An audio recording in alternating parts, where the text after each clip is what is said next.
one thing I don't know if you ever saw this. Like, I mean, you may have, like, because Mick Foley's first ever book, "Have a Nice Day," I believe it was called. Yeah. Um, on the back of that, I don't know if it was on every single version of the book, but it's certainly on the paperback version. On the back of it, it's just got a picture of him, and then it's got like a mind map of his different body parts of all the Yeah. injuries he's had.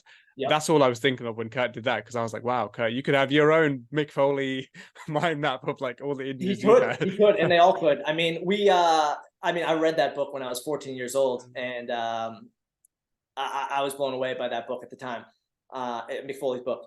Yeah, And Kurt could have that. All of them could have that. yeah.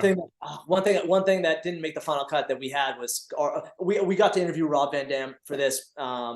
His story wasn't intertwined quite enough with Kurt enough to for him to be in the final cut. But when he was talking about his injuries, which took place in ECW, man, were they extensive. Man, were they extensive. It's in his ECW days. Yeah.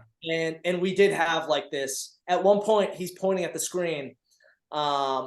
He's pointing up in the air like this, and he's saying the doctor put up his MRI, and the doctor was going through it and pointing out all the different things in his body that were wrong. And we put a we CGI'd a MRI scan, Yeah. that's floating in front of him as he's doing it, and And he's he's pointing to pointing at the. all these points. Oh wow. And it's just like one of the coolest images. I was a little bit bummed that specifically was cut out of the film, but it's one of the coolest images when you see it. It reminds me of what you were saying. But what was fascinating was the line he ends with. He's like, "That's not even why I'm here." He's like, "I was because of this."